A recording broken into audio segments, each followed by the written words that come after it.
Assalamualaikum guys, I am Danish Mehdi. I hope you have subscribed my YouTube channel. If not yet, then kindly subscribe it and share it with your friends. Guys, अॼु असां वञूं था रुक station ते ऐं उते जेके बि उतां जी हिस्ट्री आहे उहा तव्हांखे असां ॿुधाईंदासीं. So guys B with us. मूंसां गॾु मुंहिंजा पार्टनर्स जेके हमेशह ट्रेवलिंग पार्टनर्स हूंदा आहिनि. मिस्टर शादिब जान ब्रो इज़ रेडी ऑन हिज बाइक. मिस्टर शादिब जान ब्रो ऐं बिहाइंड द कैमरा असां सां गॾु जमाल जुणे जो मौजूदु आहे. असां रुक स्टेशन ते वेंदासीं ऐं उतां जी जेका हिस्ट्री आहे ऐं उते जेका शहीद भगत कंवर राम जी हिस्ट्री आहे उहा बि तव्हांखे ॿुधाईंदासीं उते हली करे. So guys B with us.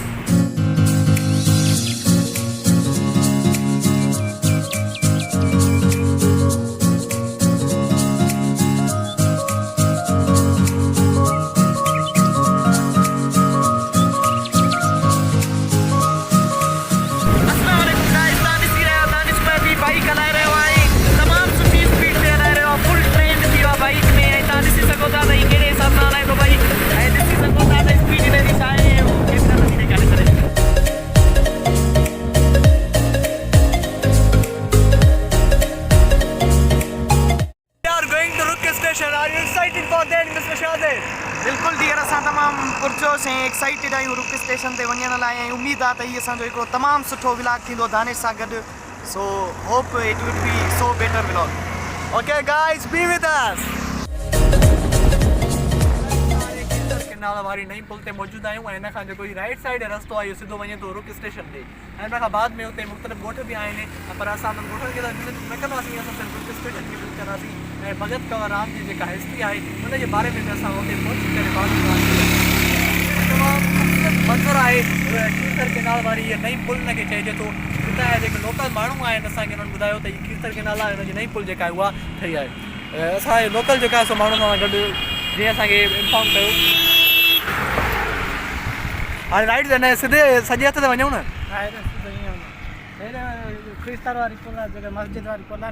उहा वारी साम्हूं आहे. साम्हूं वारी जेका अमरोटी मस्जिद असांजो जेको पहिरियों व्लॉग हुयो अमरोटी मस्जिद जो उहा साम्हूं वारी पुल हुई जेका असां तव्हांखे ॾेखारी हुईसीं. हीअ जेका कीर्तर केनाल वारी पुल आहे हिन जे राइट साइड खां रुक स्टेशन हूंदो ऐं तव्हांखे उहा विज़िट कराईंदासीं. पाकिस्तान जी इहा हिकिड़ी तारीख़ी रेलवे स्टेशन आहे. वधीक जे बारे में तव्हांखे ॿुधाईंदासीं उते पहुची करे. सो बी विद अस. जीअं असां पंहिंजी जर्नी स्टार्ट कईसीं त उतां खां दानिश बाइक आहे आयो पर हिते जॾहिं हिन पुल ते असां पुगाऊं नई कीर्तर वारी पुल आई आहे हिते पुगाऊं. हाणे हितां खां मां बाइक राइड कंदुसि छो जो मुंहिंजो एक्सपीरियंस आहे सुठो एक्सपीरियंस आहे इंशाल्लाह ताला. राइडर रिस्की राइडर तमामु मूंखे खूह में जेके न रहंदा आहिनि बाइक खे वन ऑफ दोस्त आहे. हिन मूंखे बाइक बि सेखारी आहे. मतिलबु I am really thankful to him by this blog. ऐं इहा हिकिड़ी मुंहिंजी वॾी अचीवमेंट आहे त मां जेको आहे सो हेसि ताईं बाइक कयो आहे. बहरहाल बी विथ अस. तव्हांखे ॾेखारियूं था रुक स्टेशन उतां जा माण्हू उतां जो कल्चर. ऐं कल्चर त सिंध जो सॼी सिंध जो सेम आहे. असां सॼी सिंध जेका आहे यूनिक आहे. सॼी सिंध जेका आहे ख़ूबसूरत आहे. ऐं पर उतां जा जेके रहवासी आहिनि हिकिड़ी विलेज लाइफ आहे उहा बि तव्हांखे ऑब्ज़र्व कराईंदासीं ऐं उतां जी हिस्ट्री बि तव्हांखे उते पहुची करे ॿुधाईंदासीं. Thank U.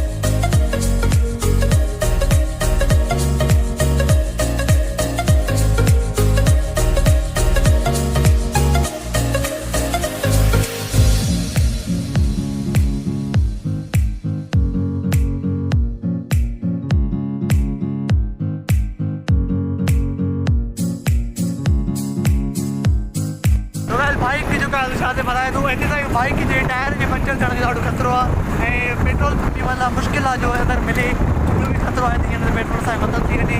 ॿ असांखे ख़तरा आहिनि. ज़ाहिर ॻोठ में था वञूं त माना इहे ख़तरनि खे मुंहुं ॾियणो पवंदो. इहो हिकिड़ो एडवेंचर आहे. तव्हां जेका आहे सोचे सघो असां एडवेंचर खे कीअं था फेस.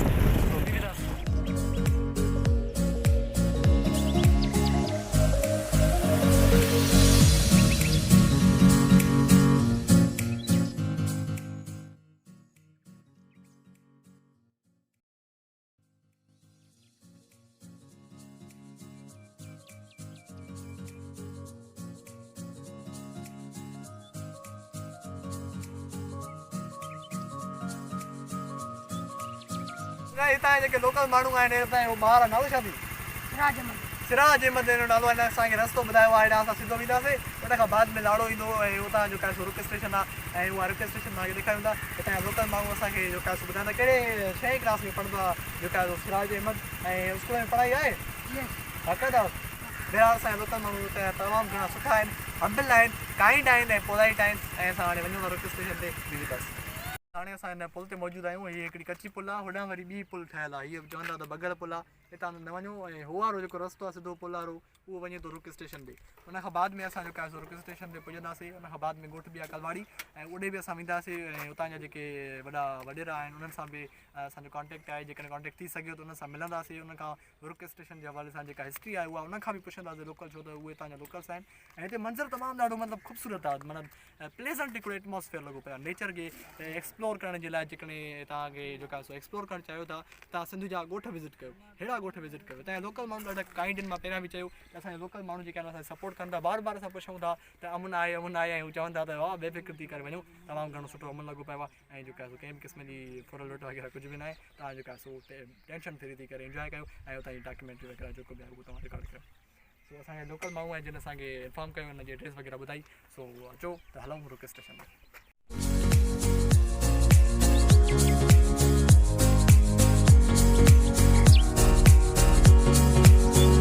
रुक स्टेशन ते पहुची चुका आहियूं ऐं हीअ तव्हां रुक स्टेशन जे हिते बोर्ड लॻियल आहे उनखां अलावा पुराणियूं जेका आहे सो इंजनियूं जेके उन वक़्तु फंक्शनल हूंदियूं हुयूं उहे असां वटि जेका आहे सो पयूं आहिनि जेके ज़ंग जी चुकियूं आहिनि ऐं उनजो तव्हांखे नज़ारो तव्हां ॾिसो था उनखां अलावा पोइ साइड तव्हां वरी जेकॾहिं ॾिसंदव त हिन जेका टिकट वठण जे लाइ ऑफिस बि आहे जेका ठहियल आहे ऐं उनखां अलावा हीअ पुल आहे हेॾे बि असां वञूं था तव्हांखे उतां जो बि नज़ारो ॾेखारियूं था ऐं उनखां अलावा वेहण जे लाइ बेंचिस जेके आहिनि उहे बि हिते आहिनि ऐं कंहिं दौर में रुक स्टेशन जेका आहे उहा हिकु वॾो रुक जंक्शन हूंदी हुई ऐं माण्हू जेके आहिनि उते तक़रीबन रोज़ानो 2500 तक़रीबन चवनि था हिस्टोरियंस चवनि था त पैसेंजर्स हूंदा हुआ जेके हिते हितां रोज़ानो रेल जो सफ़र कंदा हुआ ऐं हिन वक़्तु कोई पैसेंजर असांखे नज़र कोन थो अचे ऐं मां नथो सम्झां त कोई पैसेंजर जेका सो एतिरा चढ़ंदा हूंदा as compare to that time ऐं उन वक़्तु तक़रीबन 500 खां 600 एम्प्लॉइज़ हूंदा हुआ जेके हिते कमु कंदा हुआ हिन वक़्तु मतिलबु तक़रीबन 13-12 एतिरा ई एम्प्लॉइज़ हूंदा जेके हिते कमु कंदा हूंदा ऐं टिकट वग़ैरह बि जेका एतिरो ख़ासि को कमु रेलवे जे हवाले सां न थींदो हूंदो हिन रुक स्टेशन जी जेका ॿी फेम आहे उहा शहीद कंवर भगत कंवर राम जी जेके शहीद कयो वियो हुयो हिन स्टेशन ते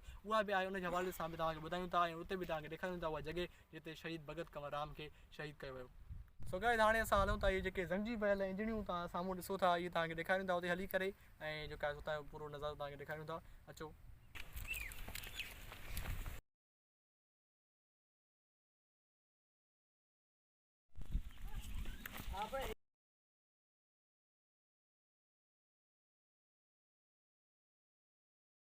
सो गाइस ही जेका आहे सो जंहिंखे असां जेको रेल जूं इंजनियूं सम्झी रहिया हुआसीं असां हितां लोकल माण्हू खां पुछियो रेल इंजनियूं वग़ैरह कोन्हनि ही जेका आहे सो पाणीअ जा गाॾा आहिनि हिननि में पाणी भरिजंदो आहे ऐं जेका आहे सो पाणी वग़ैरह उहो ॿिए हंधि जेका आहे सो पहुचाए वेंदो आहे ऐं हुन पाणी विझण जो जेका आहे सो तव्हां लॻियल पिया मशीन तव्हांखे ॾेखारींदो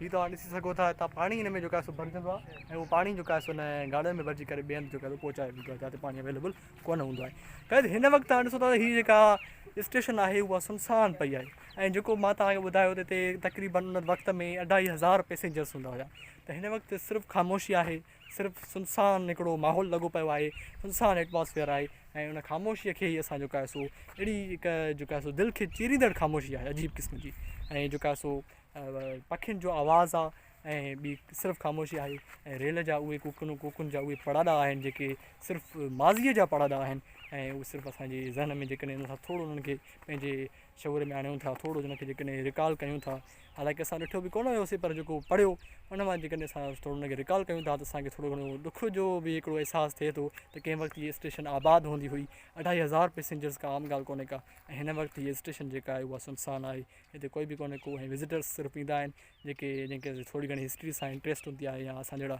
नंढा नंढा ब्लॉगर्स हिस्ट्री जे तरफ़ जेकॾहिं चऊं त हीअ जेका रुक स्टेशन आहे हिनखे 1898 में ब्रिटिश पारां अंग्रेज़नि जे दौर में इहा जेका आहे सो ठही 1898 में so this point to be noted ऐं उनखां अलावा जेका आहे सो हिनजे तबाह थियण जे लाइ तव्हांखे रीज़न ॿुधायोसीं त फ्लड जेका आहे आई 1942 में त उनखां बाद में हीअ जेका रुक स्टेशन आहे उहा उजड़ी वई ऐं ॿियो इहो बि हिकिड़ो मतिलबु सम्झ में ईंदो आहे त शहीद भगत कंवर राम खे जॾहिं हिते शहीद कयो वियो हिकु अज़ीम सूफ़ी बुज़ुर्ग शाइर खे ऐं रागी खे जॾहिं हिते शहीद कयो वियो त उनखां बाद में बि हिन रेलवे स्टेशन जूं जेके रौनकूं आहिनि उहे सभु ख़तमु थी वियूं उहे सभु जेका आहे सो तबाह थी वियूं ऐं हीअ जेका रेलवे स्टेशन आहे जेका आबाद हूंदी हुई उहा बर्बाद थी वई